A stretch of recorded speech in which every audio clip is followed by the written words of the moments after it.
Coming to you live. The baddest radio TV talk show around. My better, my better, my better, my better, my better, my better. We got everything politics on the street. We got everything media, TV, the street. We got everything politics on the street. My better, my better, my better. Follow my better. Introducing your host and co-host, Kevin Nicosia.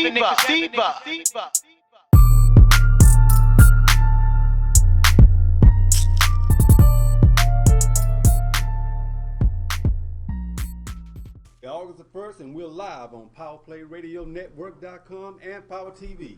I'm your host, Kevin. And I'm your girl, Kasiba. And this is My Better Half. Ooh, on PowerPlayRadioNetwork.com. Go, babe. And you can listen to us.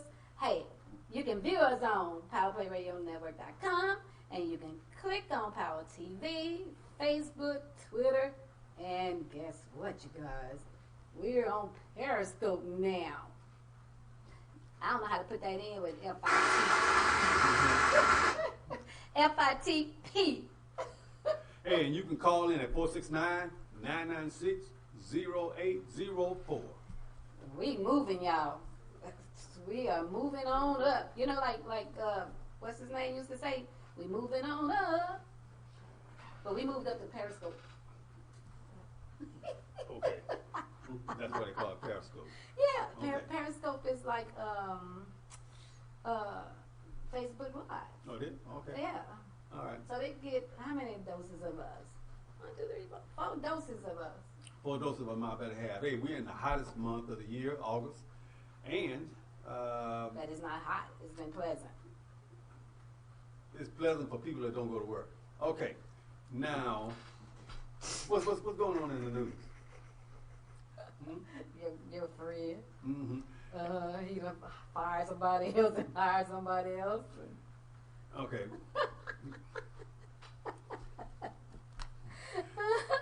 But on a good note, any young person, just trying to go to college and they don't have and you're trying to go to TCU, well, they have started a new thing where they are waiving their application fee. It used to be costing $40, $50, and a lot of times low-income people don't have that application fee to pay. So they have waived that because now they want to have a way to track first generation college students.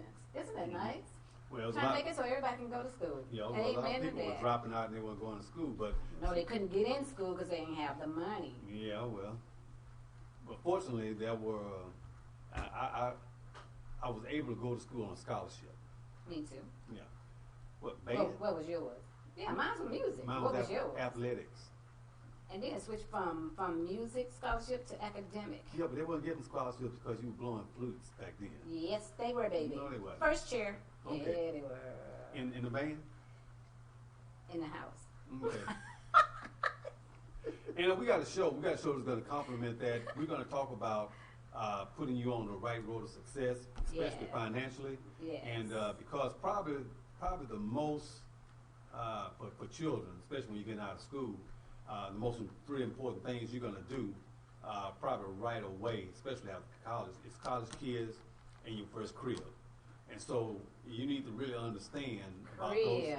That's right, Baby, your first that's crib. old school. What are you talking about, crib? I I need like something- when I know what you was talking about when you said crib. I need something to start with a C. Why? Okay. Because I'm flowing, that's why. Oh. So college kids and cribs. Okay. And when you purchase your first place of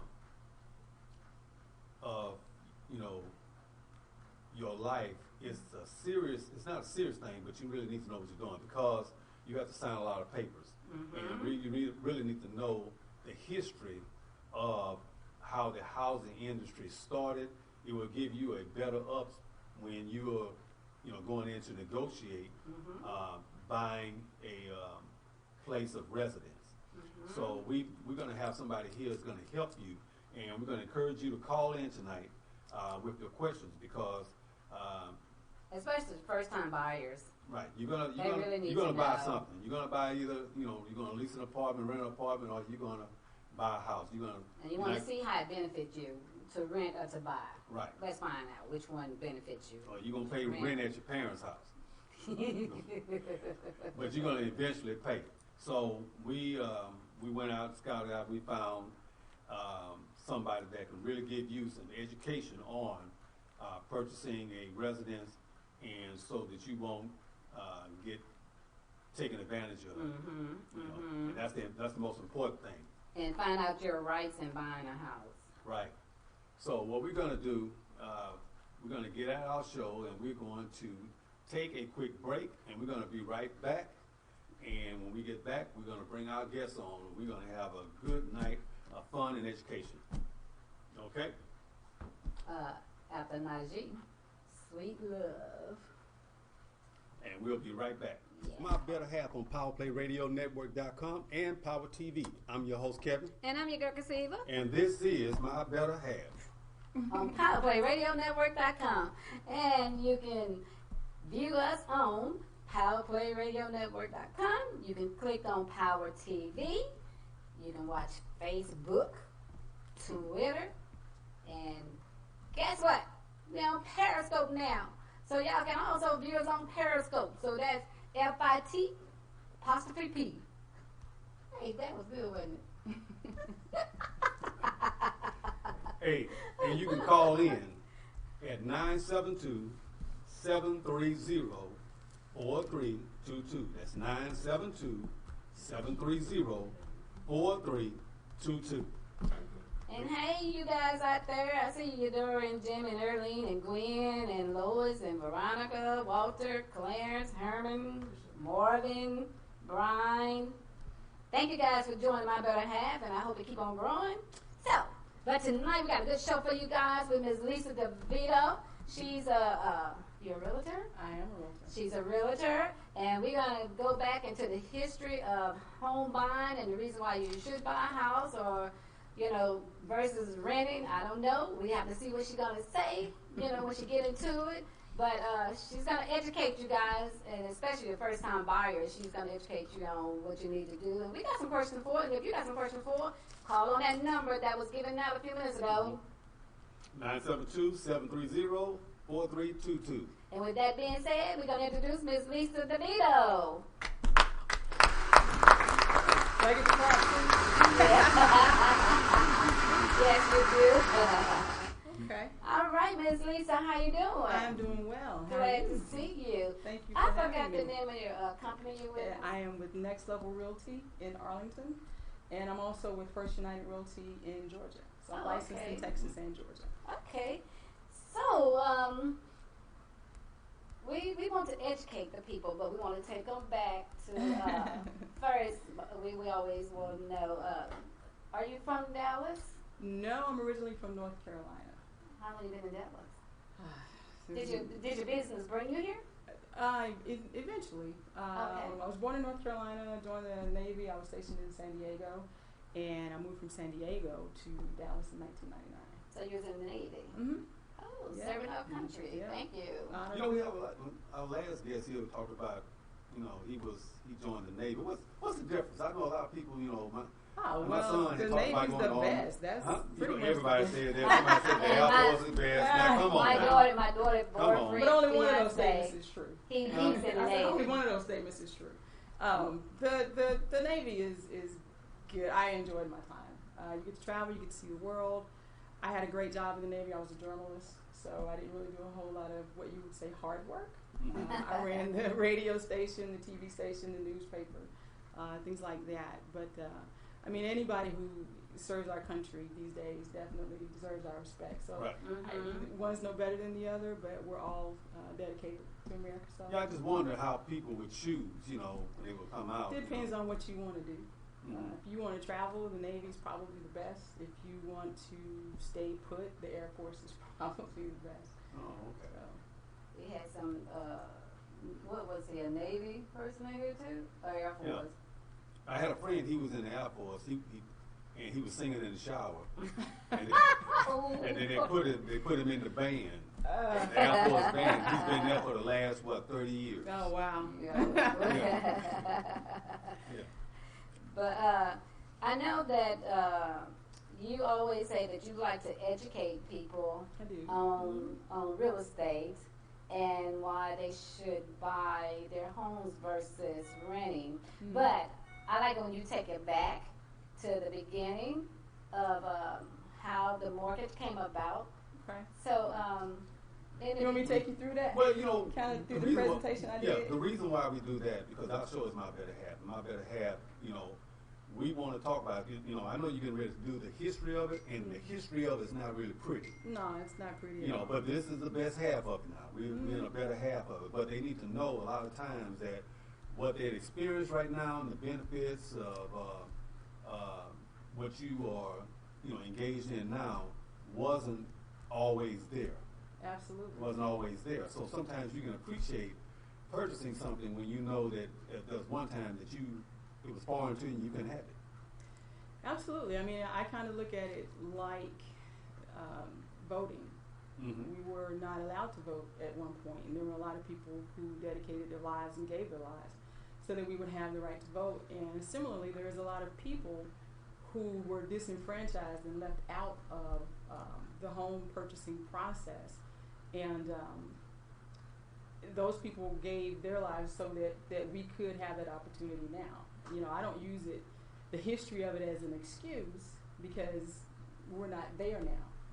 But I do like to educate people and take them back so that people understand when you drive through some of these neighborhoods and you look, you go, well, how come, black people don't have more houses? Or how come we don't have more businesses and things like that? When you know the history of the disenfranchisement of African Americans in this country, then you start to understand a little bit. I mean, the playing field has only been level for about 50 years with the Fair Housing Act, which was passed in 1968. Lyndon Johnson signed that into law.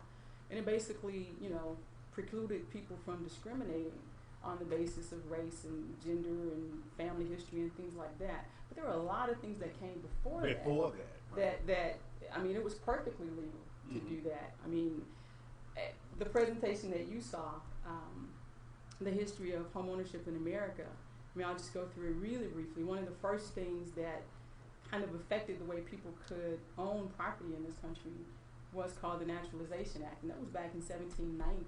And it basically said only free white people, persons, could become citizens, and then only citizens could own property. So they kind of did a little double whammy, and it left out everybody else.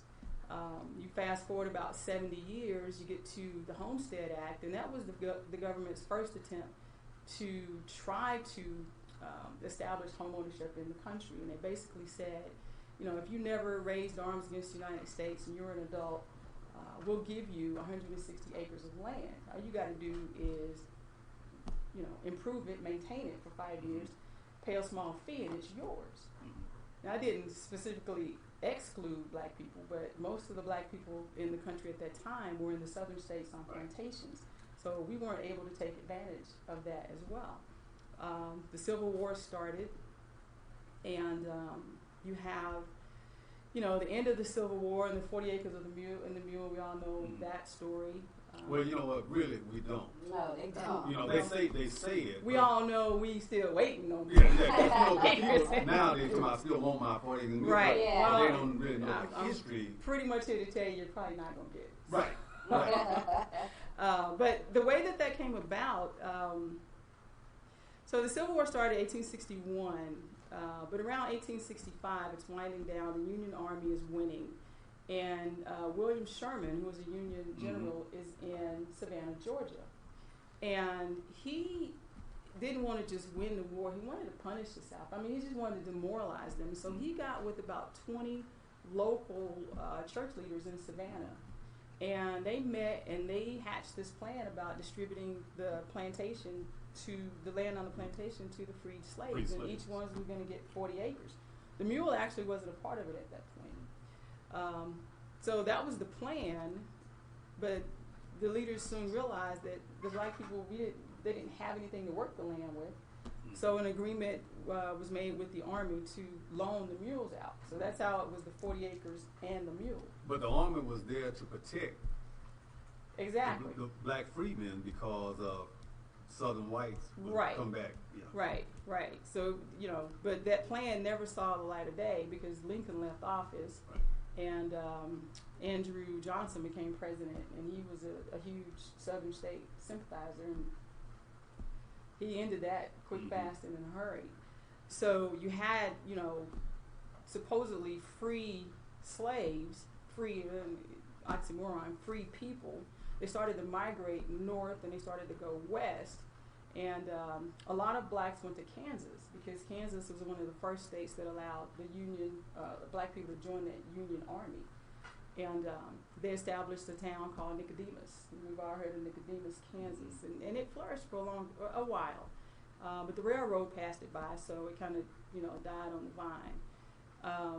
But even into like the early 1900s, around 1930, you have, the Social Security Act that guaranteed people an income in retirement, but it excluded the two job categories that African Americans were in at that time, agricultural and domestic. So something like 67-70% of the blacks in this country at that time worked in those jobs, and they were not able to participate in Social Security up until 1950, actually. So you have about 15 years that we're not even able to take advantage of, this sweeping government program that came about. You also had what was called the Warner Act passed in that time, too, 1935, I believe. And that basically gave unions the right to collective bargain, and they could bargain for better wages, health insurance, pensions, things like that. But it also gave them the ability to be exclusive of non-whites. So anybody that wasn't white wasn't able to join a union. So they weren't able to take advantage of this collective bargaining power. And that actually moved millions of whites into the middle class over the next 30 years. It wasn't up until the 70s that unions became integrated.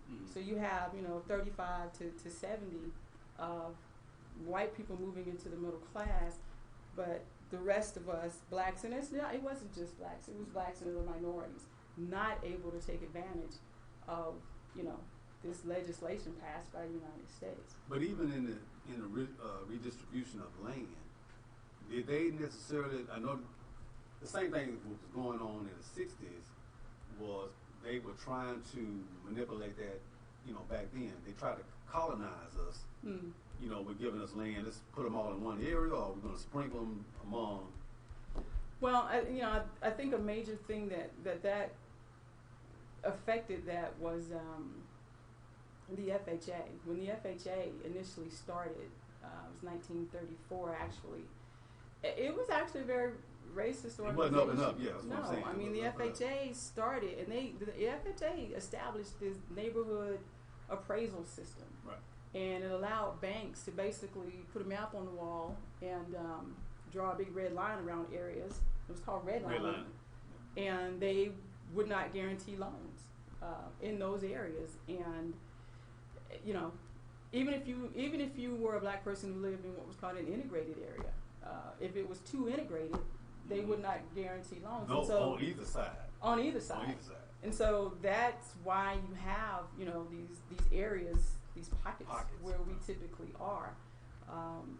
Less than like 7% of the loans that the FHA initially guaranteed, 60 plus thousands of loans, less than 70% went to African Americans. And so, again, we're not able to take advantage of the government that we are participating in. And sometimes there was like man-made borders, because if you had those areas where I guess we were too close and then banks wouldn't lend money because of fear of something, they would have man-made borders. Like my producer, she's from New Orleans, and she talked about the Ninth Ward, on the other side, right. and you have a levee in the Right. middle. That levee is a wall. Rivers, railroad tracks.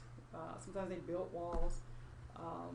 Typically, if you drive in any major metropolitan area in the United States, you're gonna the black people typically live in the southern part of the city, and white people typically live in the north.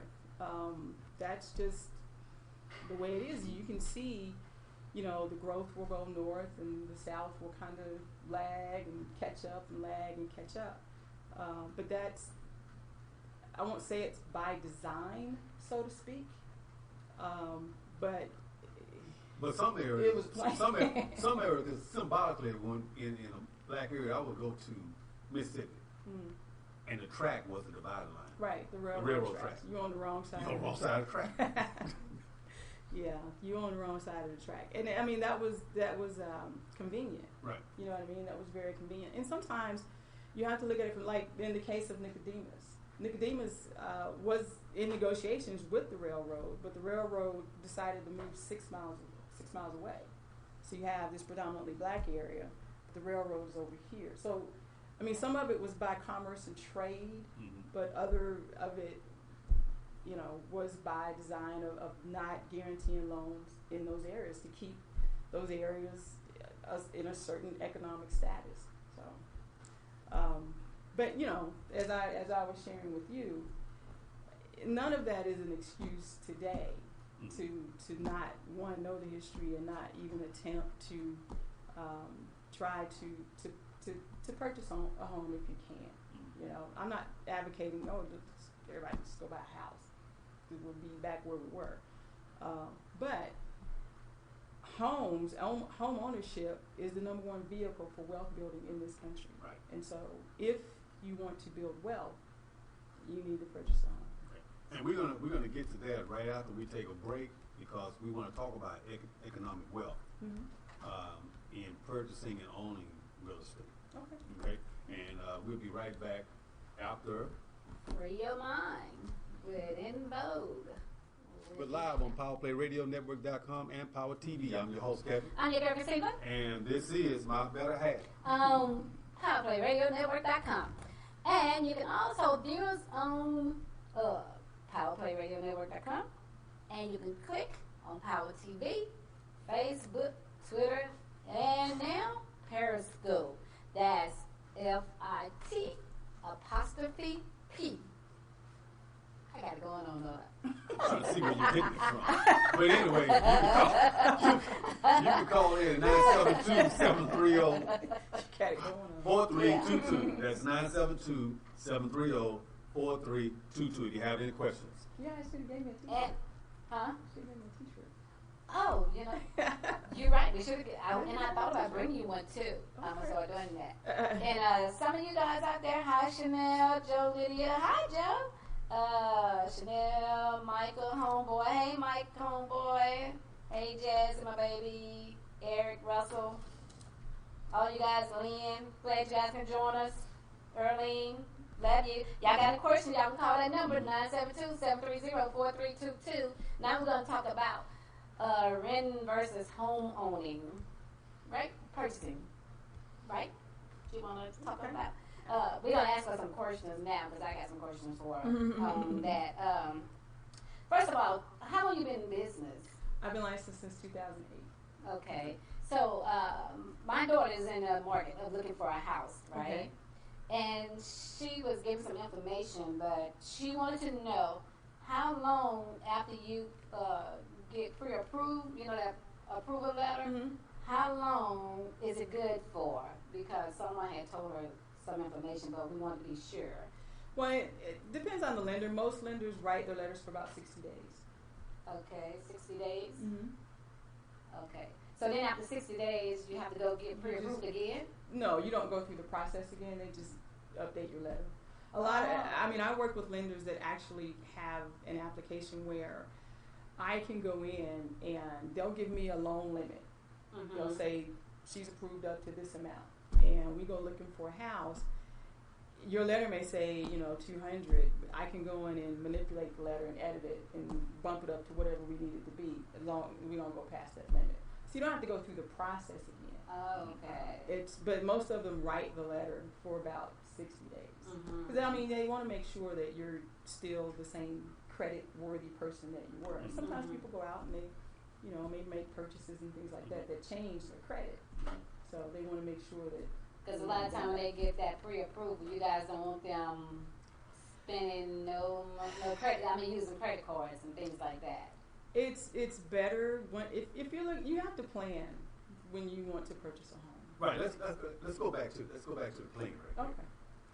Let's say let me use a hypothetical.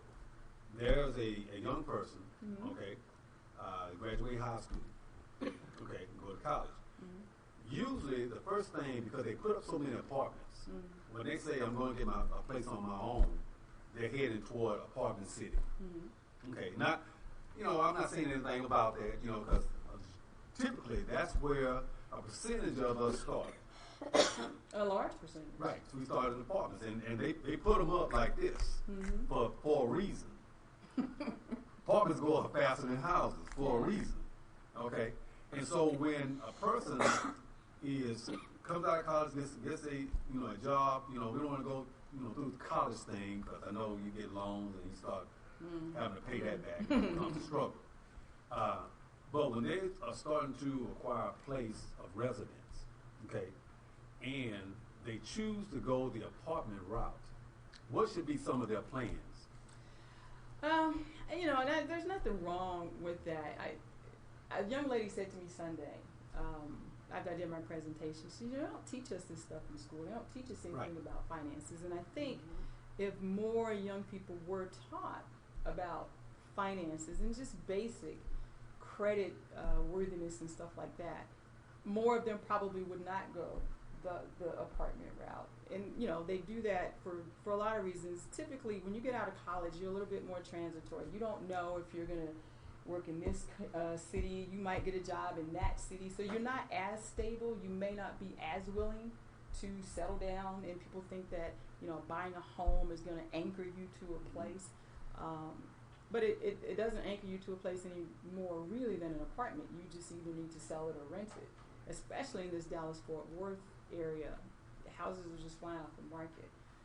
But I would say to young people coming out of high school or college once, just start thinking about what you want to do, what you want your life to look like. Do you want to be a homeowner? You have to ask yourself some really hard questions. You have to ask yourself, do you have a stable job? Do you pay your bills on time? Do you have some money saved up? And if you don't, then you need to work on those things before you start, thinking about buying a home. When you get into an apartment, your money is just gone. I talked to a young lady one time, and I was trying to talk to her about purchasing a home, and she said, I don't want to pay a mortgage. I said, sweetie, you are paying a mortgage. It's just not yours. You're paying someone else's mortgage when you live in an apartment. So you're going to have to pay to live. You may as well pay for something that is going to give you some benefit. But traditionally, we do the same. I did that. What's the herd mentality? I left, and first thing I got was because apartment. We're not taught to do anything else, and human beings are very monkey see, monkey do. We do what everybody else did. That's what everybody else did. But when I was born, my mother had an apartment. Exactly. Then they rented a house, Yep. and then we bought a house. I was 8 then. Yeah. So 8 years, Yeah. between that. But I'm just saying, he did it. I You did did it. And I'm pretty sure, our daughter's going to do it. That's what. No, but I was different. My mom, when I was born, my mom them had a house, and when I left and went to college, they still had a house, but they wasn't renting; they was buying it. Right. And then they moved and had one built, and then so when I moved, when I got to college and I moved here, I moved with my auntie who had a house. But then when I moved out, I moved into an apartment. But the first thing I was saying to myself is, I'm going to get me a house. Right. Because I didn't want an apartment. Right. And, I mean, truth be told, that's by and large our experience, but that's not everybody's experience. Right. Everybody doesn't come out of college thinking, let's go get an apartment. Some people do know, I'm going to come out of college, and they're working on their first house. But mentally, Those are the ones buying the gentrified houses over there. But mentally, eviction doesn't match with foreclosure. No, it doesn't. But I mean, it's still, if they're on your credit report, I know what I'm saying. But you know what I'm saying. An eviction will keep you from I getting never see another nobody. apartment. I never see nobody. Yeah. I never see nobody sneak out of their house at night. I've seen plenty of people sneak out of their house at night. I've seen plenty of people sneak out of their house at night. And there's foreclosure. that's the thing. That's the thing. We think that owning, we're tied, and we don't. What if we can't pay for it and this and that, and we don't have that confidence because we don't have the financial education Right. to know that we absolutely can. You know, we just need to live beyond our means. Right. And so when you get out of college, and you know, these young, I have 3 nieces, you know, and I love them to death, and they're just funny sometimes, but we try to teach them. But you know, when you're in that age, you're buying a lot of depreciating assets. Right. You're buying cars, you're Cars, buying purses, you're buying all these clothes. things that do not appreciate Appreciate nothing. because you don't know, because you're not taught in school that that's not the best financial move you can make. You know, Talk so about- when you Wait, get out- wait, No, wait. Talk about gentrification. What is that? Wait, hold up. Before we get to that, because you know she's right. You know, when we in 2015, I told you when a tornado hit our house, Mhm. and we got our personals, you know, money from the insurance company. Mhm. That couldn't cover my daughter's stuff. Her shoes, that couldn't cover my daughter's stuff. Oh my God. She had just moved Because back she from buy- her apartment. She buy So it's like she brand put her house name out and then blew all her stuff away. Right. If I tally up her stuff, they start tallying up stuff and they came to the house. She was like, it was like 7% of the money we her stuff, got yeah. to replace her stuff. Yeah. And it's good that you had the insurance Yeah. because you wouldn't have been able to sell those things and get more money Right. than you paid for them. Mhm. But that's unfortunately that is the norm. And you know, people ask, well, how come kids don't learn this stuff in school? Well, it's up to the parents to teach them. I tell people now that the internet's the great equalizer. Information used to be hidden from people. Right. Now it's readily available. You can't believe everything you read, but you can definitely educate yourself on basic financial literacy. Just Google it, basic financial literacy, and just start reading. Start reading. And you will start to come to understand The that myths. The myths. the myths about cars and purses and I was showing a house the other day and there was a room in the house that was locked and I texted the agent and I said, hey, are we allowed to go in this room? It was a bedroom. She goes, oh yeah, there's a key, you know, such and such. I open up the door and there is just rows and rows of every Jordan tennis shoe you could ever imagine. I mean, there must have been 500 pairs of shoes in that room. And I was impressed at the one hand, but then I started thinking, this is a lot of money. I wonder if these shoes will be worth something someday, you know? Mhm. Now, there's not to say you shouldn't collect things or have nice things or whatever, but you know, it's a balance. Don't Right. have a room full of Jordans in your apartment. So, you know, it's a balance. You have to know. You just have to plan financially and get the information and get yourself educated. So now, go back to the word gentrification. Gentrification. Yes. Gentrification is basically changing a neighborhood.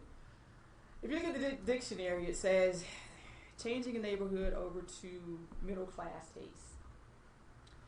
Gentrification to me is liquor stores out and coffee shops in. It's people jogging through the neighborhood instead of people running through the neighborhood. It's West Dallas, it's Fair Park, it's all of these little areas, the Bishop Arts District, Oak Cliff, all those areas that used to be predominantly black and Hispanic that are now being gentrified. And you know, there's a case going on in West Dallas right now where there's a guy that owns several hundred houses over there, and the mayor and him got into a little squabble, and he decided to sell the properties to the people who had been renting the properties instead of selling it to these corporations, because all around that area, the home values are just soaring. It's being gentrified. I mean, these houses, you go down Al Lipscomb Boulevard, you know what it used to look like.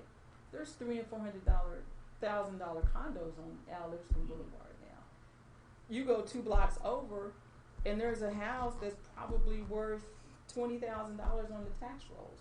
So corporations, they want that land. They want it. They want to get the people who live there out and and so they can move, people who live therein. But the cycle. So It is a I'm cycle. from Houston. It's And a I remember Mm-hmm. they had the first place we stayed. They were building the loop, the 16 loop, Mm-hmm. and we would chunk rocks, at the construction workers and stuff. You And bad. that I know, whole, right? that whole block Rock had duplexes. The whole block had duplexes. It was predominantly black area, and they condemned all of them. Mm-hmm. Well, whoever owned the property sold it out. Right. So there's a Home Depot on the lot where we stayed. Mm-hmm. We moved to an area that was predominantly white, and it was around maybe 68. Martin Luther King got shot, and in a year and a half, it was almost predominantly black. We stayed there. Now, it's maybe 50% Hispanic. The wards that were predominantly black, almost 80% Hispanic. And that was in the 90s. Now, the high-rise condominiums are in the wards. Right. And all the people that were in the suburbs are coming back to their to the city. children are moving back, and these empty nesters are moving back. And it is cyclical. It's you can look at what's going on in Dallas right now with the gentrification, and so these areas will be built up, and it's predominantly young kids out of college who know better than to go get an apartment. They're buying houses, and you can see what they look like. So they'll. But we're out there now. No, I'm talking about. Yeah, word. No, I'm talking about when that's coming back home to roost in the inner city where you building. That's where Houston is. Right, but I'm saying But we're in the Dallas. suburbs now. Yeah. We in the suburbs. We moved out because So it is a cycle. It's gentrified neighborhoods now. They go in, they have kids, they raise their kids there, and then they move out to the suburbs. Okay. Then the kids are out in the suburbs. They go to college. Now, while they out in the suburbs, the neighborhood goes down. Right. The kids come back out of college, neighborhood down. They buy the neighborhood again. They go to back up, and we just go back and forth Yeah. with them. We're in the suburbs. Okay, they don't want to be in the suburbs, and then so they move back. Now we don't ever really move back because I won't say that. There's a lot of people that are moving, and honestly, I think that's the answer for a lot of black neighborhoods. The problem is that people who can afford to purchase homes, African Americans who can't afford to purchase homes, we're not trying to live in the hood. We're trying to move. Why somewhere else. mentality is we say I'm trying to get out of here? I mean, the same mentality, it's survival, fight or flight. It's the same survival instinct that anybody has. In the 60s, we couldn't go there. You couldn't go there because the Fair Housing Act came in. No. We there. couldn't go there anyway. But it's a different mindset, and I don't blame people for wanting to raise their children in a safe environment. I don't blame them at all. Definitely, you want to move somewhere where there's less crime and less of the stuff that you don't want to be around. But I think at some point, we as African Americans are going to have to make a decision and bite the bullet, because the answer is not going to be some government program. It's going to be us we got to gentrify our own neighborhoods back. We got to move back and make them safe, and hold these school districts accountable, and hold the police forces accountable, because our tax dollars pay for that, and we don't get the benefit of the higher values because of it. So. Right. Because okay. But we're going to take a break, and when we come back, we're going to start talking to her also. We'll pick up where we left off, but we also going to talk to her about the FHAs and the arms, balloon Different rates. types of mortgages. Yeah, different types of mortgage. Okay, so you guys stay right where you are.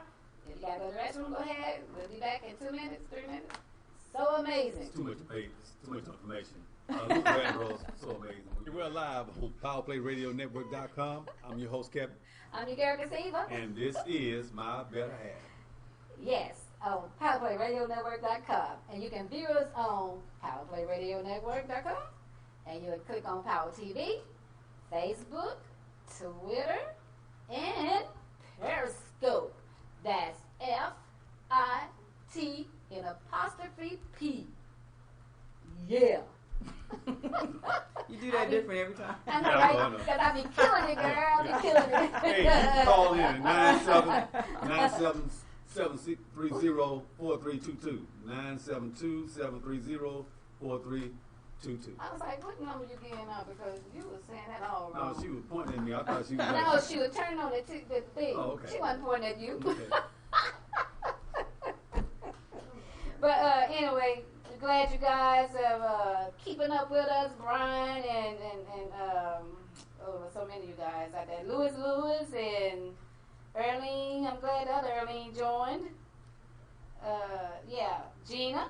I'm glad you guys enjoying the information because that's what we always like to do, bring you information you can use. So today we're talking to Lisa DeVito.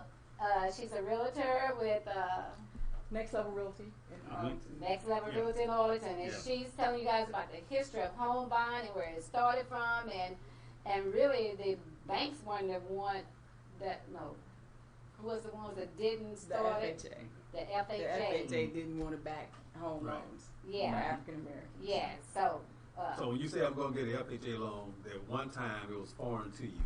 You know, you could get it, but there was some bells and whistles attached to it that people really didn't know. After 1968, Yeah. yeah. Yeah. But the FHA was created in 1934. Yeah. So you got 30 years of redlining and disenfranchising. Very few African Americans are able to own homes. I think I read the other day, well, I put it in my presentation, 30 to 60, it was like 350,000 homes were built in Northern California and less than 100 went to African Americans. Mm. And you know what California real estate is like. Right. You can just Now, imagine if they had the been in economic. on If we'd on have the been beginning in of it. on the ground floor of Right. that, yeah, we would have Right. we would have some wealth. But let's talk about. I think you wanted to talk more a little bit about just the mortgage and mortgages, I mean, different types. yeah, of different types of mortgages. mortgage, so that the kids can know what type to get into and not to get into. I hadn't heard in a while about conventional loans. Me I always neither. hear FHA, but Yeah. you used to hear that in the 70s a lot, conventional Yeah. loans, but don't hear it a Convic- lot. So the FHA does guarantee a lot of home loans. The FHA is the Federal Housing Authority. FHA loans are very popular because they require a low down payment. It's 3.5% of the sales price. Before conventional loans, a conventional loan is a loan from a bank like a Right. Wells Fargo or Chase or whatever. A Wells Fargo or a Chase can do an FHA loan. The FHA doesn't actually loan you the money. They guarantee the money to the bank that the bank is going to loan you. So basically, I'm the bank. You want an FHA loan. You're going to come to me. I'm going to give you the loan, but the Federal Housing Authority actually guarantees that loan. You're actually going to pay. And this is one reason why FHA loans are great, but I always tell people there's a hook. That's what I There's a said. hook. It's a hook. It's not a big hook, but it's a hook. So an FHA loan, you pay 1.75%. It's called the mortgage insurance premium. So MIP. You pay that. Now they roll it into your loan. Your So it's mortgage. amortized over the 30 30 years. years. Yeah. But you're basically paying the insurance premium for the bank because the FHA guaranteed the money. So the FHA is back here guaranteeing me, the bank, to give you the money. Now, if you default, foreclose, the FHA is going to give the bank 80% of what you owe them anyway. So they're not losing money. They're not going to lose their money. And you're paying the insurance premium for that. Yeah. But in exchange for that, you get a low down payment. Mm-hmm. You get 3.5%, and you know the criteria for the loan. Most lending institutions require a 620 credit score. Mm-hmm. Some will do a 580 and do an FHA loan. Now, some people, if you do an FHA loan at that low of a score, you have to have more reserves. You may have to have 2 months payment, in the bank before they'll give you the loan.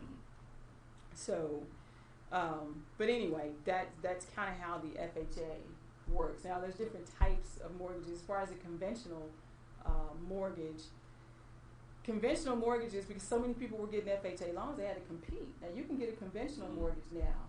There are some lenders that have a conventional mortgage. It's 3% down. It's actually less than the FHA, 3.5%.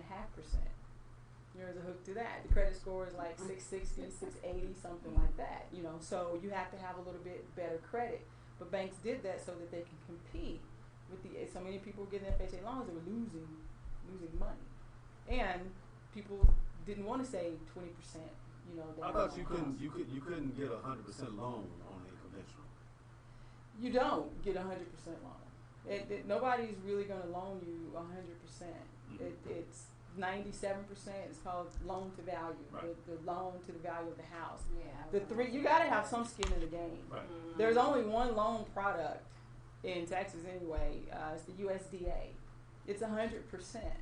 It's 100%. It's zero down payment, but it has to be, your property has to be in a rural area.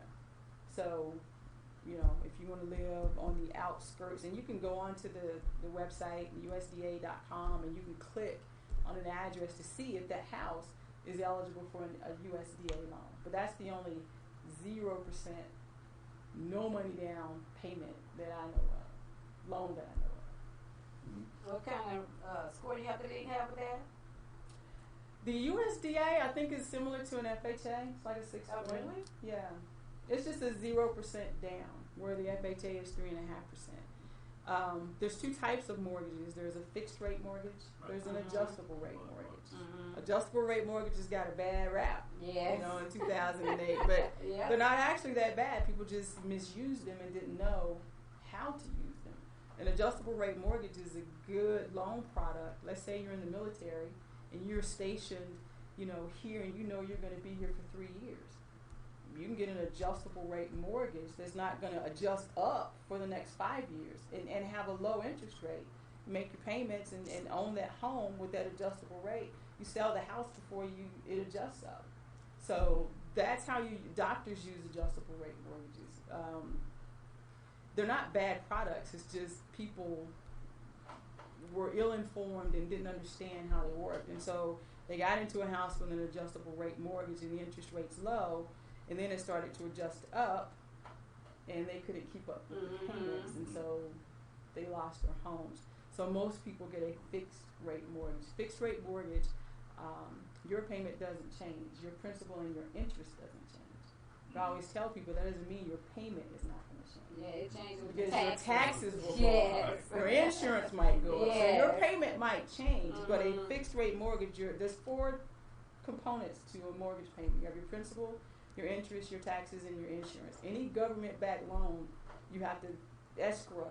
You have to pay your taxes and insurance with your mortgage payment. The government wants to make sure they're going to get their money. They don't want you putting it away somewhere and trying to pay them at the end of the year because you might not have it. They make you pay it monthly up front, and you don't even pay it. Your mortgage company pays it. So, but the principal and the interest never change on a fixed rate mortgage. Right. The taxes and the insurance may go up.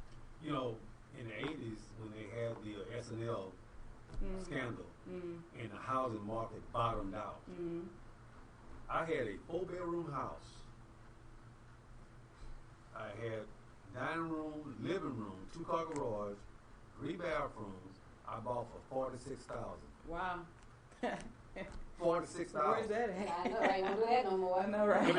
But you know when it bottomed out. Like Oh, that. yeah. And we almost had the same thing, crisis with houses. But what happens is, you know, you have to. It's a timing thing. You know, interest rates and all that. But it bottomed out, and every 15 It's something like happened, some kind of in the crisis. stock market. They call that, 2008 when it crashed. They call it the Great Recession.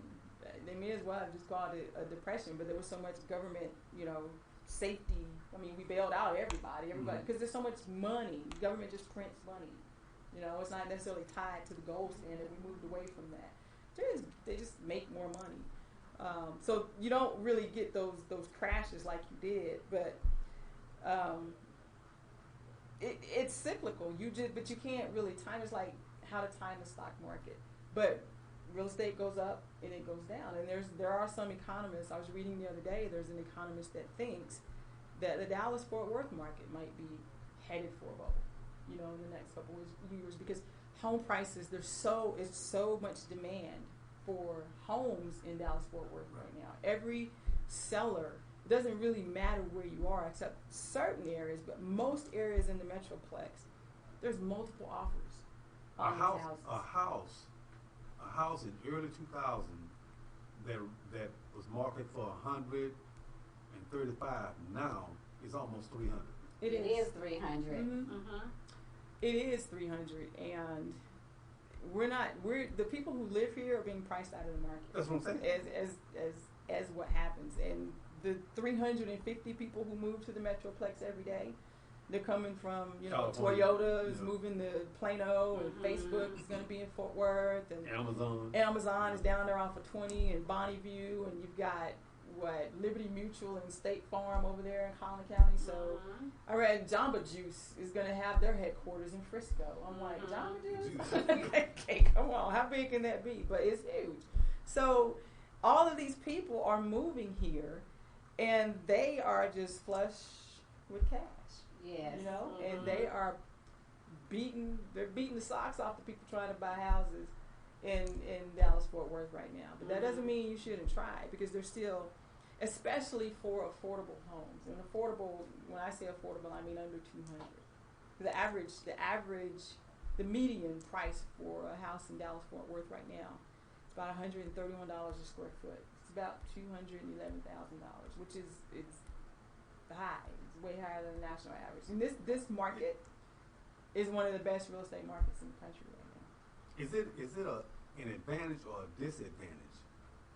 Like I said, there's a lot of apartments, but you have an apartment that has 100 units in it. Mm-hmm. Does that equate to 100 homes in the area as far as taxes for a city? No, it does not, because the property taxes are from homeowners, and so whoever owns that apartment complex, obviously it's based on the value. And it's probably millions of dollars. But if you had 100 homes, it's gonna that taxable money is gonna be worth more than that one apartment complex. And it depends on where it's at. Now, if you got an apartment complex and you got 100 little $20,000 houses around it, then yeah, probably. But up in Frisco or Plano, no, those houses are $400,000 or $500,000. That's why they want the land so bad. That's what I'm saying. That's so they can put the multiplex mixed use places and build, and someone said the other day that a lot of the townhouses and things that are going up, they look like Poland in the early 30s. They look like just war torn areas. That, that I was like, But as far as the taxes, we as African Americans, we pay taxes. We own homes and we pay taxes. But one of the biggest drivers of home values is school districts, and we gotta hold our school districts. Nobody wants to send their kids to school in a district that's not performing well. Mm-hmm. But the people who live there, they pay taxes, and so they need to hold those districts accountable, which will make those property values increase. Because people will start moving into the area. When I was in Georgia, I worked in a community, and people would come through, and the first thing they'd ask about, well, it was a lot of Indian people that would come through, and the first thing they asked about was, what's the school district like here? Yeah. But African Americans would walk in, and how many bedrooms you got?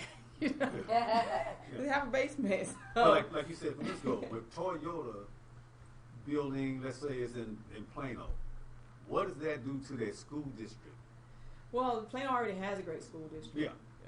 But that's why they're there.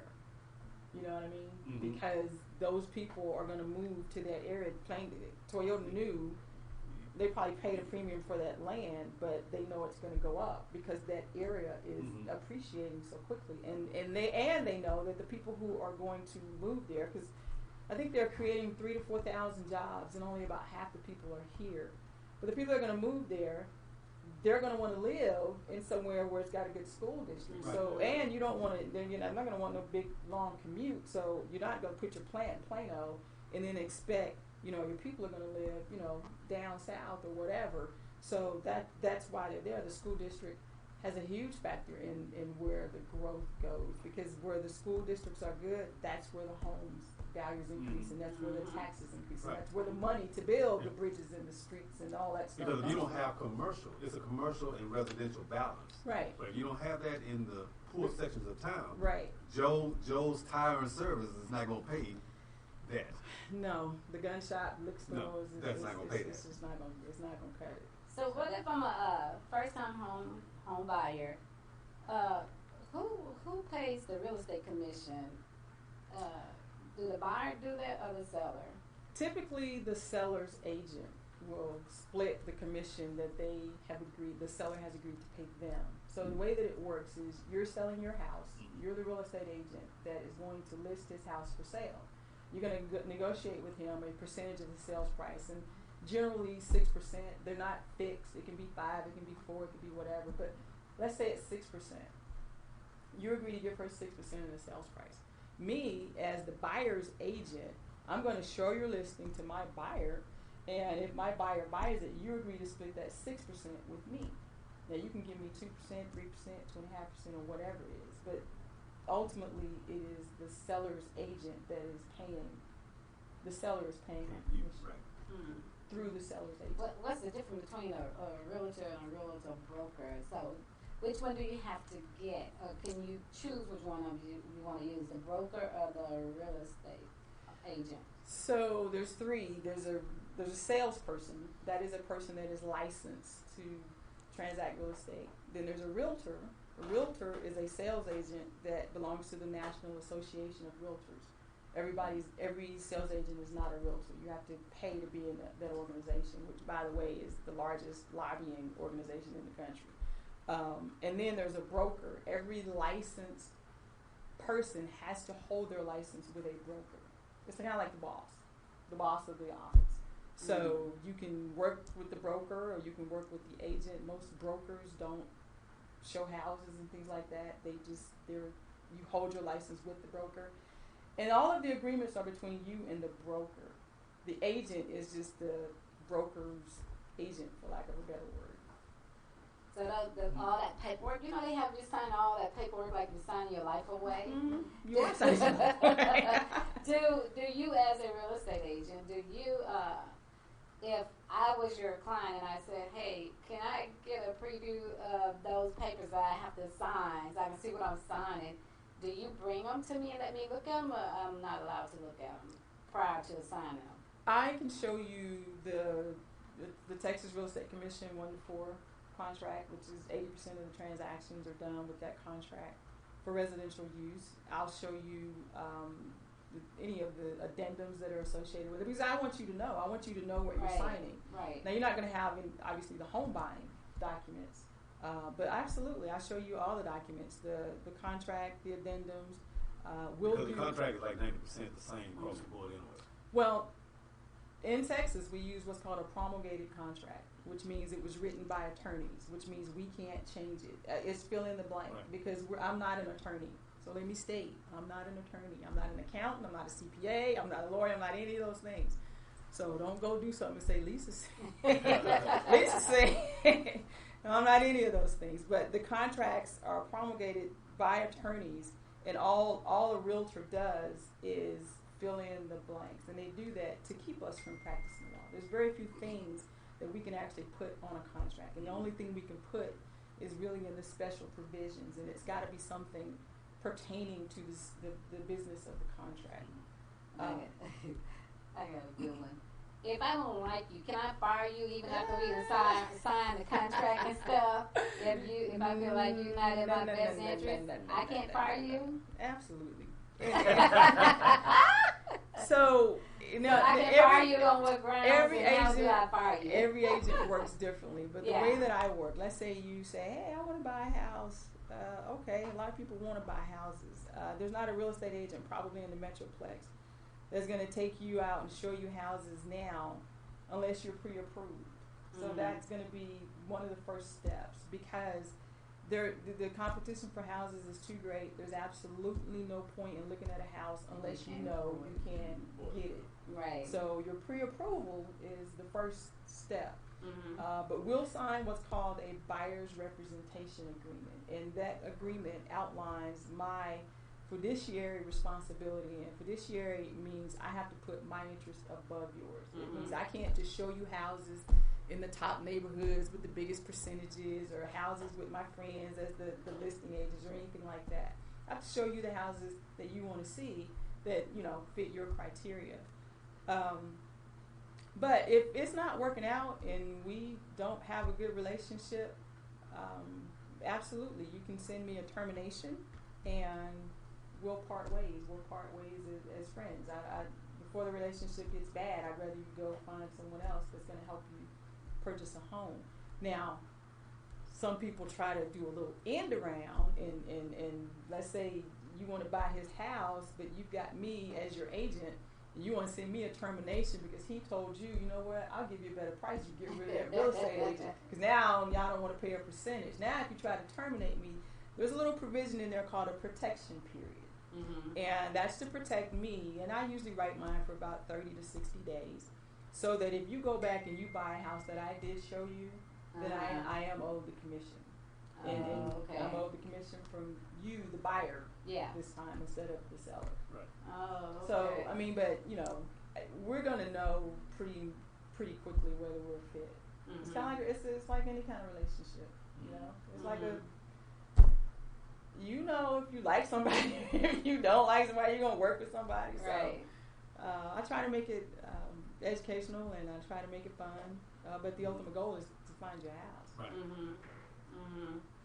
But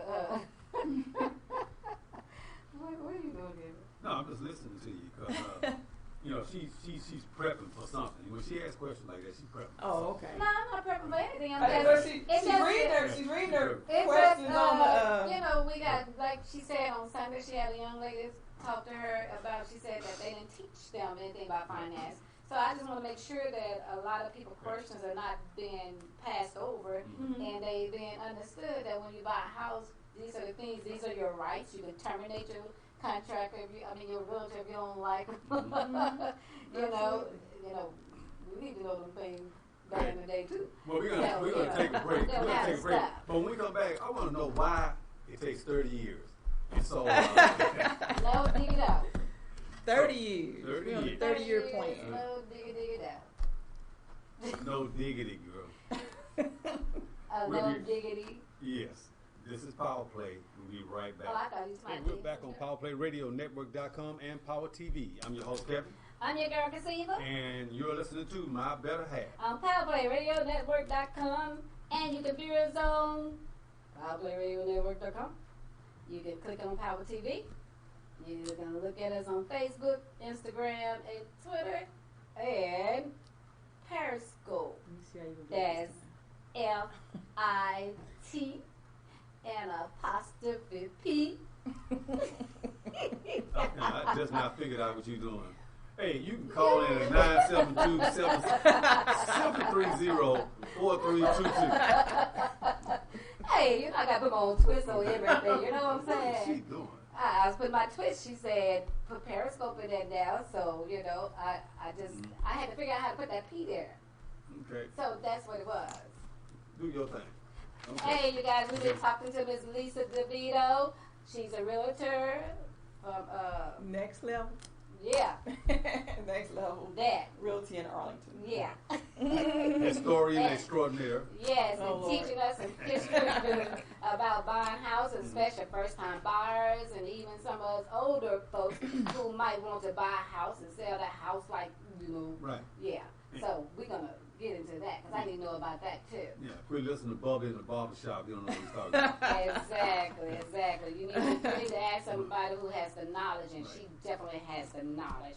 She done took you down the history, the beginning of the FHA, and about Redlining. By redlining, Mm-hmm. and the ARM, the adjustable rate mortgage, and The railroad track.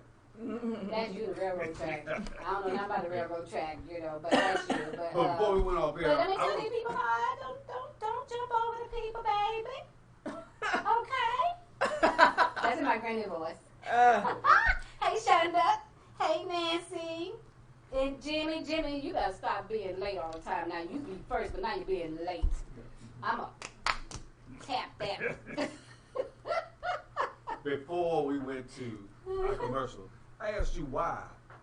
Why 30 years? I Because don't you know know what- why 30 years, but it doesn't take 30. Right. 30 years is a sucker bet. I mean, don't take 30 years Okay. to pay off a house. But that's It's what they just- give you. But that ain't what you have to take. But they don't say that. They sure don't. 'Cause- That's what they put They on say their it's a paperwork. 30-year mortgage. yeah. Yeah. Yeah, it's a 30-year mortgage that you can pay off anytime. They don't say that. No.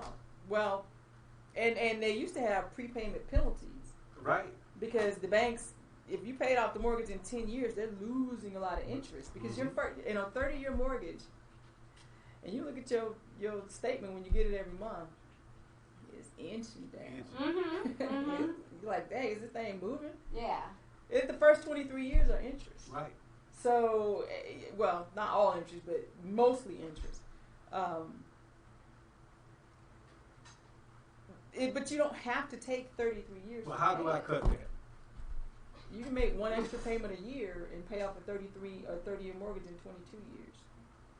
You could make 2 extra payments and pay it off in 11 years. But see, we're not. Most people don't have the financial wherewithal to do that. You know what I mean? Most of us are not that disciplined. If my mortgage is $1,500 a month, I don't want to pay $3,000. I want to take the other $1,500 and I want a car and you know, new clothes and all the trips and all that. I'm not thinking about paying my mortgage down. I'm not thinking about the fact that this is an asset that is appreciating that I can own fairly quickly, you know, and then it's mine, and then I don't have to pay the mortgage anymore, and then I can take some of the equity out of the home. What do you do? Because this is what happens a lot of times when somebody buys a house. Okay, fresh new neighborhood.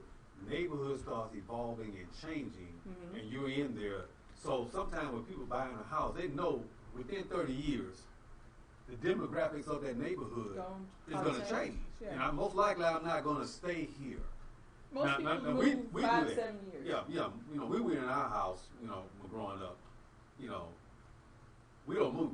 You know, we're here and that's it. Yeah. You know, but when neighborhoods change, you know, other people they take flight and sell. Well, I think too the 30 years was actually tied to when mortgages first started coming out. You could actually go to work for a company and stay there 30 years Right. and get your pension, and only one person worked, and you know, so it was kind of tied to you were more stationary in that area. We didn't move as much, but now you know people are more, like I said, they're more transitory. So the mortgages haven't changed. That basic mortgage product hasn't changed. There's been variations on it. The adjustable, the 15-year mortgage. There's a 15-year mortgage that you can get. A 15-year mortgage, you're going to build equity faster. The payments are going to be higher probably, but your interest rate's going to be probably a little bit lower, but you're squeezing that 30 years into 15 years. So now you own that asset a lot more quickly. Most people shy away from that because they look at the payment and go, well, I don't want to pay that much. And we stretch it out for 30 years. Yeah, but you kind of apply that to some family stability. It's not like it was. In our community, no. Yeah, Probably because not. I mean, when, you know, I hire people on my job, you know, and I look at the application, they'll move 3, 4, 5 times, 5 years. Right. You know, I'm gonna move another apartment. You know, I'm moving. I need some boxes.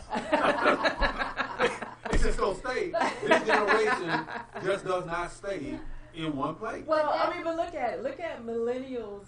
No, I'm sorry. What are you going to say? I would say, but that's not really true because I had a lady tell me, a Caucasian lady, she said the difference between the blacks and white when it comes to houses and paying them off, they say they don't never pay off houses. They move after so many years. Right. They move. So is that good that don't ever pay them off? Just move after maybe 10 years, you move somewhere else and then you move again. Is that good? It can be. I mean, look at it from the standpoint of if you're moving into a house that is appreciating. You paid $100,000 for the house, and in 10 years you sell the house for $200,000. And then you go buy another house, and you pay $200,000 for that one, but you sell it for $400,000. So yeah, Oh, that so they can be get good. money off that. Absolutely, that's the name of the game. Oh, well, baby, You don't have to stay in the house. Most people move within 5 to 7 years. I mean, I'm not an accountant. I'm going to say this, but there's a strategy that some people use. Well, their retirement. Well, they buy and sell every 2 years. Right. Because if you live in your house 2 of the last 5 years and you sell it, you can exclude $250,000 if you're single and $500,000 if you're married of capital gains tax. So people, they use that as a strategy. They buy the house, they stay in it a little less than 2 years, they sell it, make all that money, but don't pay any capital gains tax, go buy another house 2 years, and that's how they build their wealth. Mm-hmm. So there's all kinds of little things that you can do with houses that we don't know. Yeah. I try to, but you got to own them first before you can do But any of those they're things. making lateral transfers of that money when they sell that house. They're putting it So into that- another asset. Into another asset. But you don't have to. And But you don't you have to pay be over capital gains 55. tax. But you don't have to pay that because it's gains from the sale of property within, you've lived there 2 of the last 5 years. Now, I'm not an accountant. I'm not saying go do that. Definitely, if you want to try that, go talk to somebody who knows a lot more about it than I do. But I do know people that they use that as a strategy to build. Yeah, use it as a home as a tool. It's not a place of where we're going to stay. Yeah, It's it's a an tool. investment.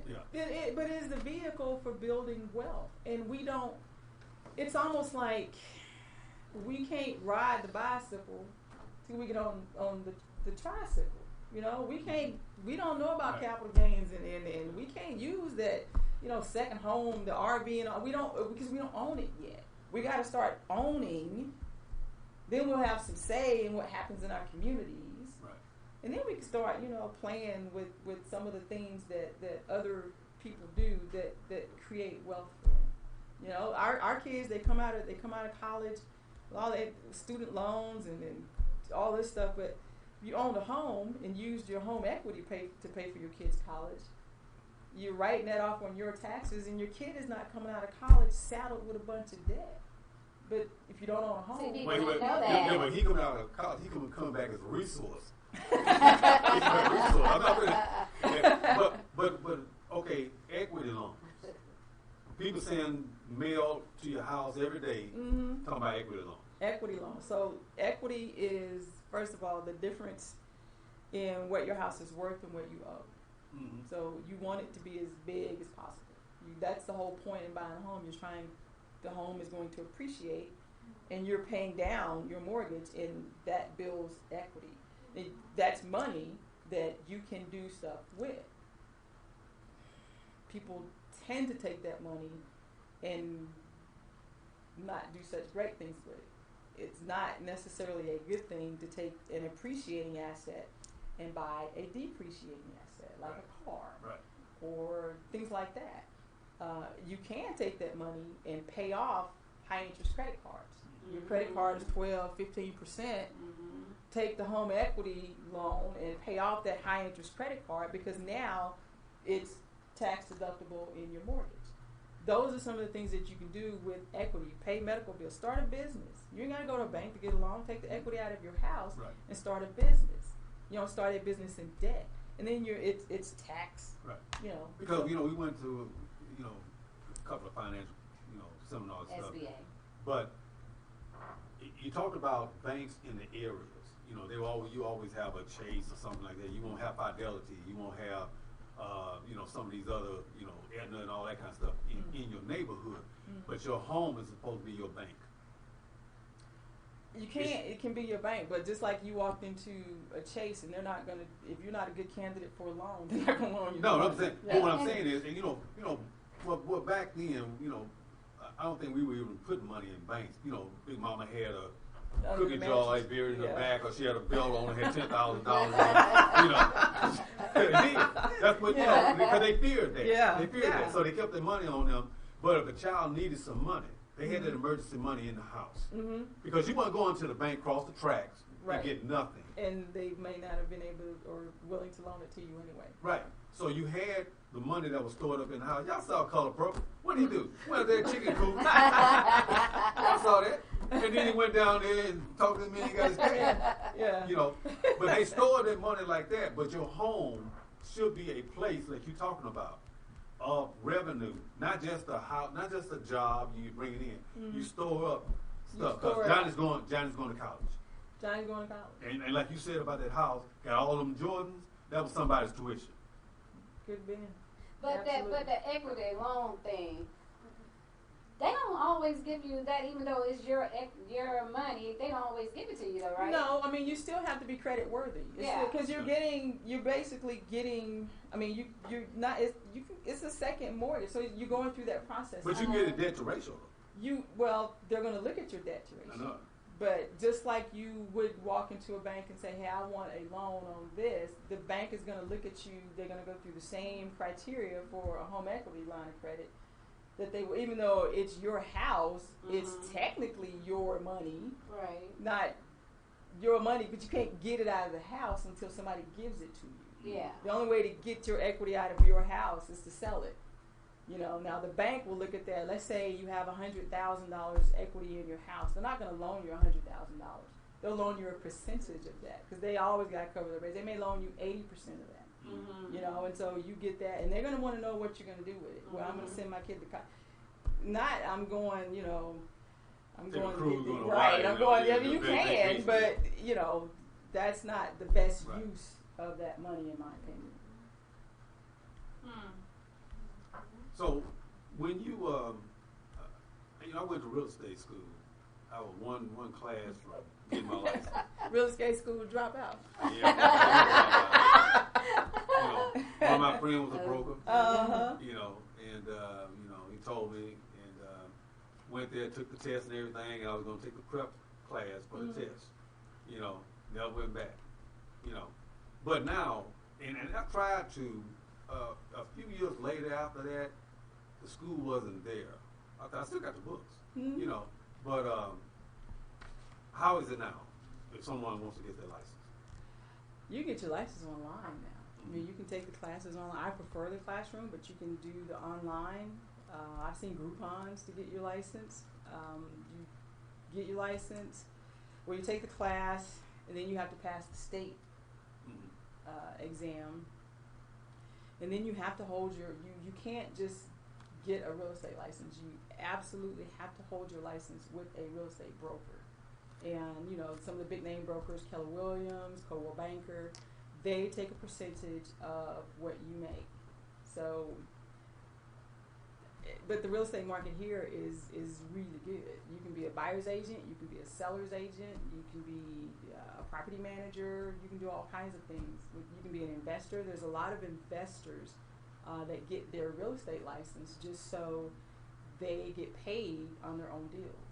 You know, and it saves them money, and they learn about real estate, and they have access to the multiple listing service, which is the MLS, so that they can run comps and things like that to tell them what things are worth, and so you know, it's good to have your real estate. I'm not a career. There's any career day, but if you're looking for an opportunity to basically work for yourself, set your own hours. I love houses. I love going, especially new houses. New construction is my favorite thing. So I love looking at new houses. you sit next to your sister. If you like, you know, houses and dealing with people, I mean, it's a relationship business. The houses are just a product. It's a relationship. It's I went to people. school for architecture, so I'm sick of houses. Well, I have to draw them every day. but I'm just saying it's a good field if Yeah. you know want to go into it. So what is a homestead? Homestead is Texas. It's a good thing because that means in Texas, your homestead, if you were to file bankruptcy, they could not take your house from you because it's your homestead. Really? Texas Yeah. is a good, but you have to file for that exemption. And some people don't know that. Right. They when you buy a house, one of the first things you should do is file the homestead exemption. Right. Now, it's not going to go into effect till January 1st of the next year, but absolutely do that.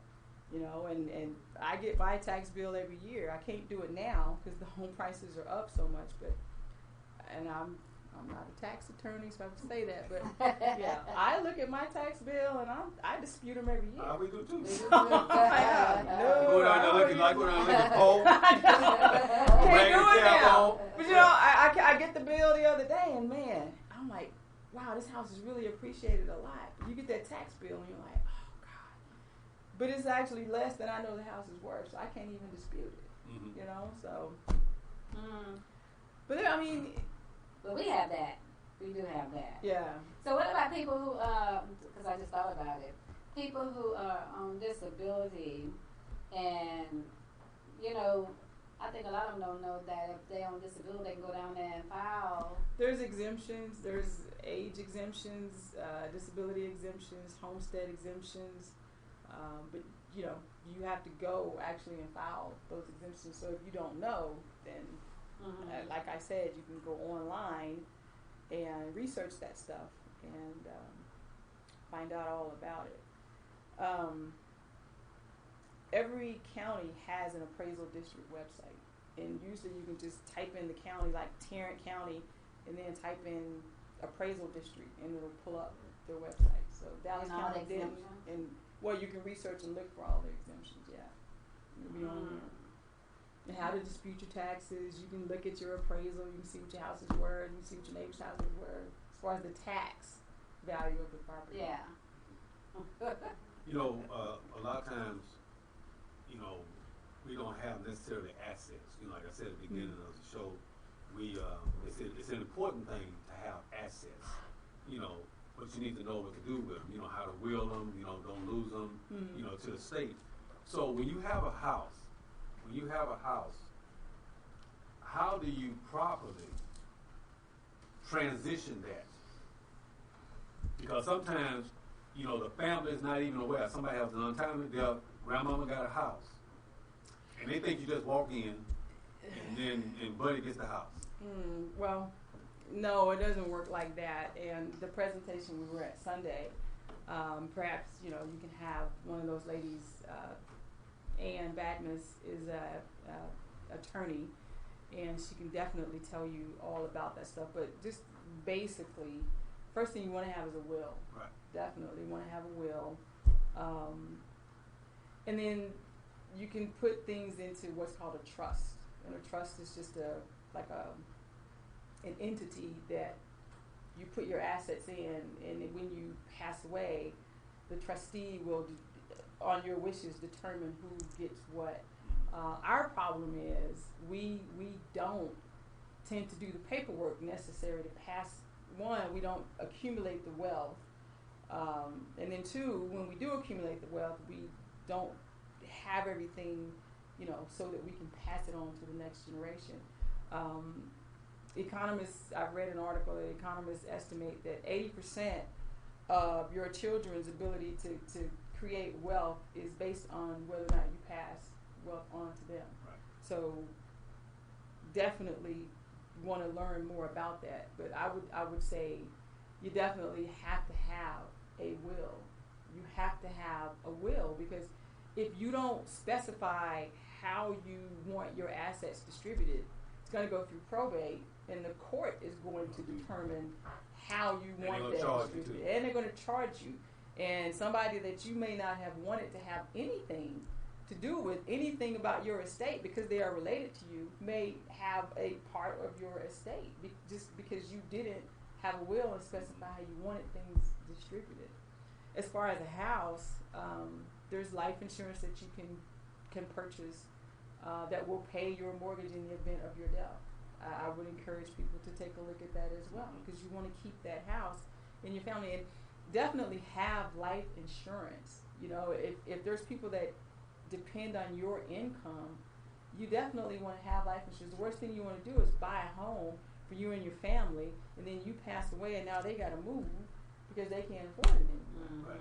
So life insurance will help take care of that. And Tiffany Hilliard with New York Life is a wonderful person to speak with about that. We had on here. She was on the show last week. Yeah, Yeah. absolutely. She's a good friend of mine. I can actually something I forgot. I'm getting old.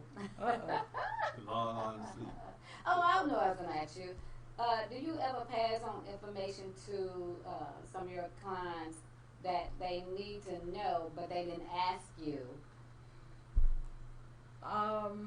Yeah, all the time. I do try to educate my clients. Is that what you're asking me, or? Yeah, like if I don't ask you something that is important, but you give me that information anyway because it's something that I needed to know. You don't know what you don't know. Right. So yeah, an educated buyer, I try to educate. I want to make sure that my buyers at least they're going to know the process. They're going to know what to expect next. They're going to know where they are in the process. They're going to know who this person is, what that person means. What does this appraiser mean? Who's the home inspector? Exactly. Who's the closer? What's my loan underwriter? So we're going to know those things. When you buy a house, if you buy a house through me, the next time you buy a house, you're going to know exactly what's going on. And the first time you buy, because that's why I like working with new and first-time home buyers, because you get to educate people. And you get to, the worst thing I want to do is drive past that house 3 years later and see a big, foreclosure sign because you didn't know or didn't know this. No, we aren't going to do that. Let me talk about first-time home buyer programs in Texas, though. Yeah, Texas actually has some really good ones. And I'll just mention just a couple of them. But there's one called the Seth 5-Star Program. And that's a really good program. It's a grant. And it's up to 6% of the sales price. And you don't have to pay that money back until you sell your house. It's a grant. It's not a loan. So it's the Seth 5-Star. A lot of people don't know about that. You do have to have a little bit higher credit score, but you don't have to be a first-time home buyer. So you use it for what? You use it for your down payment and your closing costs. Really? So your house, let's say your house is $100,000. That program can give you up to $6,000 for down payment, closing costs. Mm-hmm. There's a program in Arlington called AHAP, the Arlington Home Affordable Program, and that's just for the city of Arlington. But that's a grant as well, and they offer you money to help pay for your closing costs and your assistance. My First Texas Home is another program that is a good first-time home buyer program. And then, like I mentioned before, the one is the USDA. That's the only zero down program that I know of, and that's got to be in a rural area. But that's if you want to live in a rural area, you can go get yourself a USDA loan, not put any money down. You have to qualify for it, but not put any money down and purchase a home. When when somebody's going, let's say first time buyer, okay. KB Homes is building a neighborhood over here with their home. Mm-hmm. Okay, I don't need you.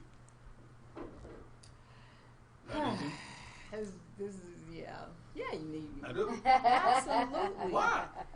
Man, listen, you know what? And I'm glad you asked me that question because so many people, and I love new construction, but so many people think that they don't need a realtor if they're going to buy a brand new home. And it used to be where you could walk into a community and the sales agent or the builder may say, if you get rid of your realtor, I'll reduce the price 3%. They don't do that anymore because they realize that in some areas up to 70% of their business is through a realtor. But when you walk into that new home community and you see that salesperson and they offer you the water and the cookies and all that, they don't work for you, they work for the builder. Right. Their responsibility is to net the builder the highest amount that they can. I used to be that person. I used to be a sales agent, so I know how they operate. They may or may not, and I'm not saying that any salesperson do, but you might not know about all the incentives that they have. Oh, you know what I mean? You may not. We got hooked on that. But I'm just saying a when you walk realtor, in. I'm saying when you walk in and he's laying his plans out. We got plan A, B, C, D, and this one here is 100, 50,000. This is 160, and this is 170. And I said, I like that one right there. Okay. And then they say, okay, well, just come in and we start signing papers. So if he says it's 150, is it marked up or are they getting ready to mark it up? Because I know what's going to happen. They sent me down there with an upgrade. They're going to give me a shell of a house. Yeah. That's They're what's not going to going to give you the one you looked at. Yeah, they didn't give me the one I looked at the model. They give me a Yeah. shell of a house. Yeah. And then when they start sending me to the kitchen, that's $10,000. The bedroom's $10,000. But see, if I was a realtor and we went through the house, I would already be asking the salesperson, so everything in this room, I need you to tell me what's standard, I need you to tell me what's an upgrade. Mm-hmm. So we're going to point it out, and is your showroom, first of all, is it upstairs? So some of them have a design center, they'll send you to it. What's your incentives? Are your incentives tied to using a particular lender? Where are you in your takedown schedule? Because that's going to determine how much of an incentive you might get on the house. If they're behind and they have a lot of what's called specs, if you drive through that neighborhood, there's a lot of houses standing, they're behind in their takedown schedule. So the deals are really on the specs. So Yeah. you might want to look at a spec. And what they do is they build the house with all of their popular features already in it. So you don't have to negotiate, pay extra for the wood floors. You might want to look at a spec house that's already got all of the stuff that you want in it. But if you don't know that, you just go in there and you look at those plans, and then you're going to go and that $150,000 house is really $190,000 because you added $40,000 worth of upgrades. Mm-hmm. A realtor can also, this is the other thing, the builder is going to want to negotiate on the options, because the builder can charge you $40,000 in options, but it may only cost him $20,000 to put those options in his house because he does volume in the labor. So he's going to want to, that's something we're going to negotiate on that. A realtor is going to negotiate on the money part because those are real dollars. That's a dollar for dollar exchange. A $10,000 decrease in the house is a $10,000 decrease in the house. A $10,000 decrease in the options might only be $5,000 because that's all it's costing the builder. So realtors know a lot about new, especially a realtor who knows new construction. You absolutely need a realtor when you go to a new home community. No, no. You definitely do. Some of the features that you want to put in the house, you want to think resale. Yeah. You know, yeah, that pot scrubber that you like might be wonderful, that's $400, but does it really add any value to your house? Mm-hmm. You're going to be in the house 10 years? Get it. You're going to sell the house in 3 years? I probably would do, maybe a covered porch instead of that. So it's things like that that a realtor can advise you. Plus that contract, most of them use the some of them use their own contract, but that contract that they use, that's our contract. So we're very well versed in that contract. We can explain that to you. That you definitely want to use a realtor. Yeah, we sure needed one because we walked up for a minute like we knew what we were doing. And We had You probably got a great house. Girl, You probably got a wait, great it house. started out as 170, like you said, and they said go to the showroom, and I was like, oh, babe, I like that. We getting that. Oh, I know, I like that. We getting I think that. it was 20,000 upgrades. That's and how they the gave kitchen was 1,000. gone. By the time we got to the kitchen, when we was at the kitchen, the 20 was already gone. And I was like, we at 20 already? Yeah. And it was like, yeah, you at 20? As a matter of fact, you at 35. I said, no, we not. Girl, by the time we finished picking out what we wanted, ask me why that house was $350,000. Yeah. Look at- Oh my God. Yeah, I'm doing this here. He I said, say, you my come head here. stop. My head stop. I say, what we talking about? Oh, my I think I said, You come here. I said, we're not doing this. Yeah. I stopped right there. It was crazy, Now, girl. some builders, that's their pricing strategy. They the basic house, and then you put whatever. Some builders, it's kind of like a bundle. It's kind of like a cable plan. It's all bundled together. Mm-hmm. So if this is the price. The upgrades are built in. You're paying a premium for them, but probably not as much as you would pay a la carte Right. like that. So a realtor would be able to tell you stuff like that. Oh man, I like Snap. Yeah, he hurried up and said, okay, let's go take a walk outside, but we need to talk because this is too much. I killed Nah, that. it's 8:50, babe. Oh wow. Yeah. Well, you're right. It did go by pretty quick. Yeah, and we need to take a break so we can Jesus. come back on Hot and Spot, and then we'll be ready to call it a night. What's hot on the spot? Hot on the Spot Hot on is the where spot. you, it's just spontaneous questions that you answer on the air. It's like some high tech spin the bottle kind of No, thing. nothing like that. Okay. You'll be all right because, Nah, I you know. know, who is that? Get your glasses out. Some Maxwell Extension. Oh, wow, I didn't know who that was. We'll be back. We'll be back.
we're back on PowerPlayRadioNetwork.com. I'm your host, Kevin, And I'm your girl, Kasiva. and you're listening to My Better Half. On PowerPlayRadioNetwork.com.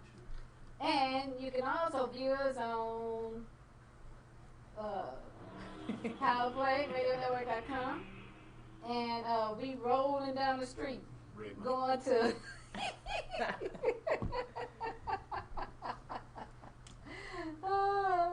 Are we on there? Yeah. Oh, we were rolling down the street Mhm. in a. Hey, we're back. We're getting ready to do Hot on the Spot. I don't know if we back or not. We back. And nobody was hearing us back. But You know what? Hey, all we hear was the wheels going down the road. They taught me, you know, on this side here, say, you see that red, Mike? They say, you ain't lying till you see red. Exactly. That's what I do. So, okay. All right, we get ready to do our Hot on the Spot, and we have had a great time with our guests. Yes, we have Ms. Lisa DeVito. Thank you so Mhm. much for Yes. having me. Historian extraordinaire. That's Lord. right. She educated you guys tonight on real estate. Now, if you didn't hear it, you better go back and catch her. Yeah. My better half in the archives. Okay, I'm gonna post it out there. You better go back and listen because I'm y'all telling people, you need this education. Get your pen and paper, I told you. Yeah. Hey, Davon. Mm-hmm. So we're gonna do Hot on the Spot, and what it is, you know, you pull a question out, and you answer that question to the best of your ability. You know, Okay. we don't know what it is. Hot on the spot. Hot on the spot. Hot on the spot. I get 2 questions? Oh. You just take that one. What statement or question did your parents use over and over? I know this is, I've talked to my little brother about this all the time. My mother used to say all the time, and we never knew what she meant, a wink is as good as a nod to a blind mule. So what does And that mean? We don't know. But my younger brother Philip and I, maybe at least once a year ago, what does she mean by that? We don't know. Don't make no difference. It don't make no difference. A wink is as good as a nod to a blind mule. Oh man, what do you use that? Well, I guess it is because he ain't seeing nothing. It doesn't make any difference. He's dumb, he can't see, so it don't make no difference. Yeah, he ain't seeing nothing, so it doesn't matter. So, okay, that was a good one. That was good. Okay, if you were attending a Halloween party, what would your costume be and why? Ew. Tina Turner. I put on that white shirt. You know, that white man shirt with the collar up and all that cut. 'Cause they said I had Tina Turner legs. Yeah.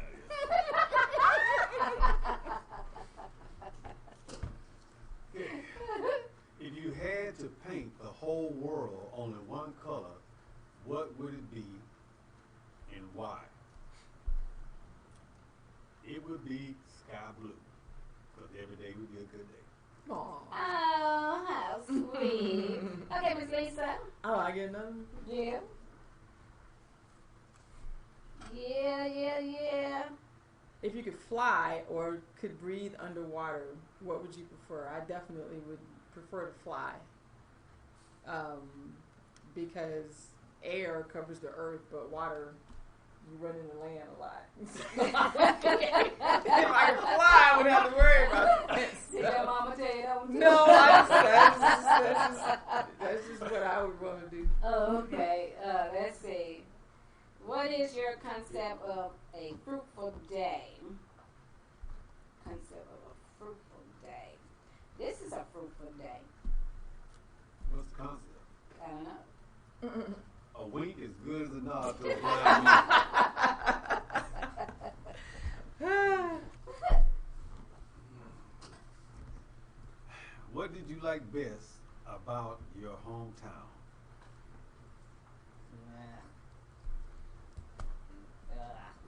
Go ahead, Mr. Houston. Don't take all day. We got 1 minute. What Hello. I like best? Wow, that'd be something. I That's what I'm saying, but had I have family. Oh, okay. Okay. Okay, and you got one more. This is the last one. I It's get for one all- more? It's for all three of us. Oh, it's for all of us. Yeah. Okay. Now you can put them back in there. Oh, if I was on death row, what would my last meal be? Oh, Alaskan king crab legs. Ooh, that sounds good. Mine Yeah. would be the lobster tail with the Oh, with okay. the crab legs. Yeah. Mine would be grits. I'm dead anyway. I hate grits, but I was gonna taste Oh, you died, right? And then you'll be saying, "Man, I missed this all these them. years." No. Aw, man, look Probably what I've been kill me missing. anyway. Oh boy, please. But you guys, wow, time went by so fast, you know. It And really did. we just want to thank Ms. Lisa DeVoe for coming out and sharing her wisdom on real estate. Thank you. Appreciate it. Mhm. Appreciate you. Yes, yes. Because now, when people go out to buy homes, especially first-time buyers, you know, oh, tell them how they can get in touch with you. They can get in touch with me, Lisa DeVito, Realtor on Facebook. My phone number is 940-300-9448. Or they can email me at ldevito100@gmail.com. So, you guys, because when buying houses, you think it's easy. That you can just walk in there and do like we thought we were going to do, and we turn around and walk back out. But if we had a realtor, Right. we would have known what we were Would've been doing. looking stupid. Exactly. Going in there looking at a $107,000 house and coming out talking about $350. Oh, no. Like, okay, let's drop that bid. But when you have a realtor, somebody that's educated about buying a house, then you know you can get your house of your dreams and you won't have to be worried about going into foreclosure. Absolutely. Yeah, and you can get about them apartments paying somebody else rent. Pay your own rent. Get you some benefits. Well, with that being said, I guess I said a mouthful. Yeah. Hey, we'll see y'all next week. Yes, sir. And treat somebody right. That, ooh, you don't say. Yeah. Good boy. Well, all righty then. We're going to check out of here. And you guys have a good rest of the week.